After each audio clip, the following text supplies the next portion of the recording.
Hi అండి, welcome to my channel KTR lucky vlogs. అందరికీ నమస్కారం అండి. నేను మీ లక్ష్మి. నేనైతే చాలా బాగున్నాను. మీరందరూ బాగుండాలని మనస్ఫూర్తిగా కోరుకుంటున్నాను. అందరికీ మరోసారి శుభోదయం అండి. ఇక్కడైతే చూసేయండి, అది సూర్యుడు అనమాట. అసలు ఎంత బాగుంది. నేను డైలీ రొటీను అసలు ఏంటి, నేను ఉదయం నుంచి సాయంత్రం వరకు ఏం చేస్తాను అన్నది ఈ వీడియోలో చెప్తాను. స్కిప్ చేయకుండా చివరి వరకు చూసి నన్ను సపోర్ట్ చేస్తారని కోరుకుంటూ మీ లక్ష్మి. వీడియోలోకి అయితే వెళ్ళిపోదాం. ఉదయం నిద్ర లేచిన దగ్గర నుంచి నేనైతే 5కి 5:30కి అట్లా లేస్తానమాట. లేచిన తర్వాత మా పిల్లలు స్కూల్కి వెళ్ళడానికి 8 ఆ టైంలోపు పిల్లల్లోనైతే చూసుకొని వాళ్ళకి భోజనం టిఫిను అట్లాంటివన్నీ చేసేసి వాళ్ళని రెడీ చేసేసి పంపించేస్తాను. ఆ తర్వాత మా వారు డ్యూటీకి వెళ్తాడనమాట.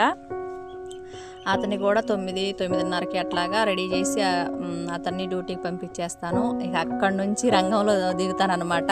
ఈ కోల్డ్ ఫామ్ గురించి చూసుకోవడం, ఈ కోల్డ్కి మేత పెట్టడం అట్లాంటివి. ముందైతే కోల్డ్ ఫామ్ మొత్తం క్లీన్ చేసేసుకుంటాను. కోల్డ్ ఫామ్ అదంతా క్లీన్ చేసేసి వాటర్ పెట్టేసరికి నాకు 11 అట్లా అయ్యిద్దనమాట. ఆ తర్వాత కొంచెం ఫుడ్ తినేసేసి ఆ తర్వాత కాసేపు అదంతా క్లీన్ చేసిందంతా ఆరనిస్తాను. ఆరనిచ్చిన తర్వాత కాసేపు అయితే రెస్ట్ తీసుకుంటాను అనమాట. ఆ తర్వాత 2 గంటలకి వాటర్ మారుస్తాను అనమాట. పోసిన వాటర్లో సిప్రోప్లాక్సిన్ కానీ టెట్రాసైక్లిన్ కానీ బయోడైట్ కానీ ఏదో ఒకటి 3 డేస్కి ఒకసారి 3 డేస్కి ఒకసారి మారుస్తూ కలుపుతూ ఉంటాను. అట్లా కలిపేసిన తర్వాత మధ్యాహ్నం 2, 3 ఆ టైంలో మేత వేస్తాను అనమాట. మీకు తెలుసు కదా, వీడియోస్లో చూడండి నేను మేత ఏ విధంగా వేస్తాను, ఏమేమి కలుపుతాను మేతలో అన్నది మీకు వీడియో చేసి పెట్టాను. ఇట్లా 2, 3 ఆ టైంలో మేత వేసేస్తాను అనమాట. మేత అయిపోయిన తర్వాత అప్పటి వరకు చుట్టుపక్కల కొంచెం చాలా ప్లేస్ ఉంది కదా, అక్కడ పురుగు అవన్నీ గెలికి తినేసేస్తూ ఉంటాయి. ఇట్లయితే నా ఉదయం నుంచి సాయంత్రం వరకు రొటీన్ ఇట్లా కొనసాగుతూ ఉంటుంది.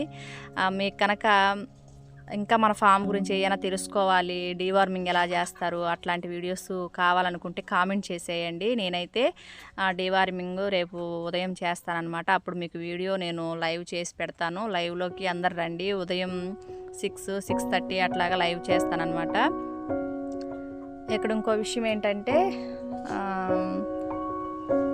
కోల్డ్ అన్నిటికీ ఇప్పుడు ఈ మధ్య కొన్ని రోగాలు వస్తూ ఉన్నాయి కదా, ఆ రోగాలు రాకోకుండా చిన్న చిన్న టిప్స్ కూడా చెప్తాను. మన వీడియోస్ ఫాలో అవుతూ ఉంటే మీకు ఆ టిప్స్ అనేవి ఉపయోగపడతాయి అనుకుంటున్నాను. చూసేయండి, నేనైతే మ్యాథ్ తీసుకొని వెళ్తున్నానని చెప్పేసి నా కోసం నా వెనకబడుతూ ఉన్నాయి. ఇక్కడైతే నేను ఏం చేశానంటే, కొత్తిమీర విత్తనాలు ఉన్నాయి ఇంట్లో, అవి తీసుకొని చాలా రోజులు అవుతుంది, అవి మలుస్తున్నాయా లేదని చెప్పేసి కొన్ని డబ్బాలో వేసి పెట్టాను అనమాట. అవి కానీ ఖచ్చితంగా మలిసినాయి అనుకో, నేనేం చేస్తాను, కొంచెం ఒక 10 సెంట్లు అట్లాగా చుట్టూరు వల కట్టేసేసి దాంట్లో చల్దాం అనుకుంటున్నాను. అంటే అమ్ముకోవడానికో మేము తినడానికో కాదు, అది కొత్తిమీర అనేది కోళ్ళకి పెడితే బాగుంటుందని చెప్పేసి. Okay friends, thank you for watching.